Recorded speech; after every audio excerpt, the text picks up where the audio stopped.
220, 230, nič ne vidim.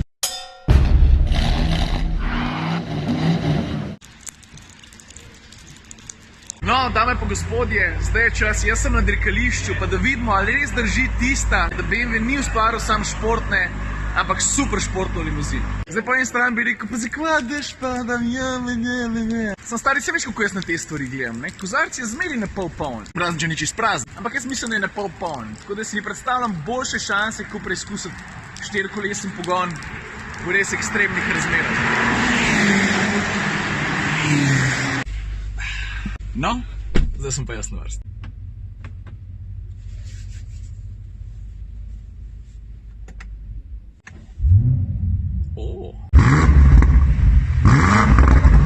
Mal jezen je že čisto začetka. Se drugače veš, ne, koliko zelo pomemben je pravilno sedeti, kad ti športno voziš, ne. Ta fora pa take reči, a? Alright, just follow us.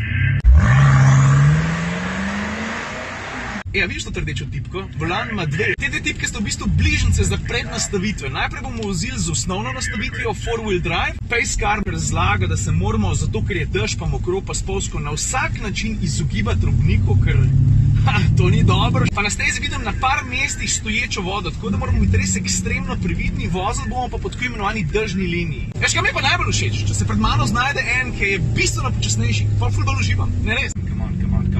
Come on, ajde, stisam. Come on, man! Desna gas, stari, desna gas. Come on! I'm so sorry, is there any way to switch positions? We can do, yeah, if you want to. No tako, zdaj sem pa jaz za Pacecar driverjem. No, kje sem ostal pri nastavitvah štirikolesnega pogona? Ta prvi program se imenuje 4-wheel drive, ta drugi je 4-wheel drive sport, ta tretji je pa rear-wheel drive. Veš, kaj to pomeni, ne? Sam zadnji pogon, pa nič drugega.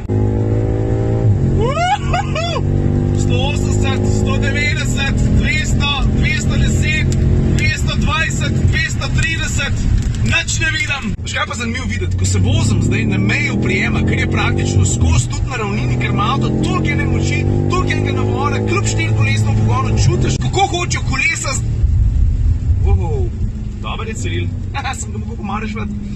Hočem reči, da čutiš, kako hoče vsa kolesa zbrškati ta asfalt ven, ne glede na to, da je mokro.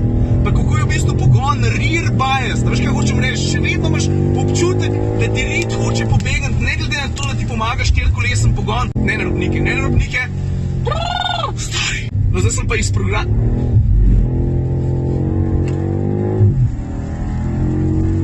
No, zdaj bom pritisnil pa tole rdečo tipko. To pomeni hitro nastavitev do programa 4-wheel drive sport. Alright. Confirm. M2, that means MDM mode. DSC is still on its red flag.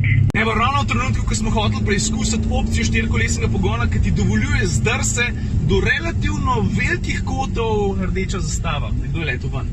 Evo ga, shit, banda. Sprednji lev del odbijača, vključno z lučjo, pa še kaj drugega, verjetno je tudi kaj s kolesom narobe, ker oranj je počel. Veš, take stvari, nisem vožnja po stezi, to ni nobena zajebancija, ne? V štirikolesnem pogonu, vklopljenim stabilizacijskim sistemom, vedno se lahko kaj zgodi. Kaj gremo v bokse? Pacecar je ravno kar rekel, da bo vprašal, če gremo lahko še za kakšen krog, dva ven, da preizkusimo ta 4-wheel drive sport mode.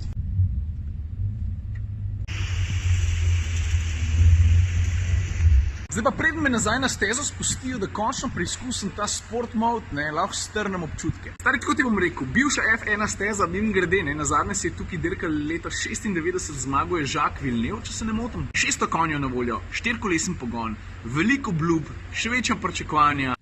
Tale naslednji del sem moral tukaj v hotelski sobi v Barceloni še enkrat posneti, ker je toliko vetru vmes zapihal, tak sunk je bil, da se ni nič razumel. V bistvu sem povedal to, da sem bil z učinkovitostjo štirikolesnega pogona MX Drive izjemno zadovoljen, ker, no ja, tako da ti bom povedal, vsake toliko časa, ker pozabiš, da ima M5 štirikolesen pogon. In to je po mojem en največjih komplimentov, ki mu lahko dam. Če pa temu zraven prišteješ še aktiven M diferencial, ki je sposoben iz povprečnega voznika v skrajnem primeru narediti tudi zelo dobrega. In na meni se to sliši ena taka dost huda kombinacija. Pa še ena stvar, ne glede na vreme, na težke razmere, ne, avto je dokazal, da zna biti res fejst športen, ne samo na navadni cesti, ker tam je hitro prehiter. Na progi, na stezi se pa pol hitro pokaže, ne, kdo vlada, kdo pa ne. No to sem povedal že takrat na Portugalskem, pa je veter vse odpihnil.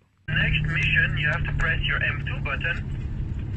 And Confirm. press it twice, please, to confirm. Stari.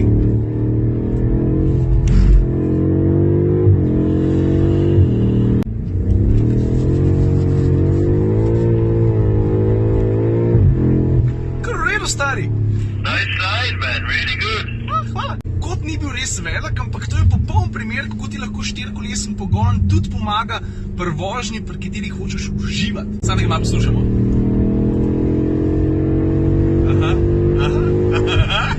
Hotel sem reči, kot drsenja ni bil velik, tudi hitrost ni bila ful visoka, ampak sem pa drsel dobrih 30-40 metrov brez kakšnih hudih naporov ali pa vozniških vložkov. Až to pomeni, da bo znal, vse v teoriji, ta avto hiter, mogoče malo počez peljati tudi tisti voznik, ki ni najbolj vešč. Drugač pa kadarkoli ti da pohvalo, da dobro peleš DTM prvak, zato ko pejskavljajo Bruno Spengler, pol to vzameš za res. Mislim, kako boš pa drugače? Zdaj pa vesela res konc, gremo v boks. Što sem pozabil prej povedati, štirikolesen pogon je ekstremno inteligenten pri tem, na kakšen način razmišlja oziroma kaj vse upošteva, da pol prilagaja navor, koliko ga gre naprej, nazaj, pa pol to s pomočjo diferenciala na vsako kolo. Upošteva pa vse živo, hitrost avta, kot volana, koliko imaš ti stopalko za plin pritisnjeno, vzdolžne, prečne pospeške, koliko imaš slipa na kolesih. Mislim, ni da ni kaj avto vsako sekundo zračuna za to, da se ti lahko optimalno zabavaš oziroma da lahko ali voziš udobno, umirjeno ali pa športno,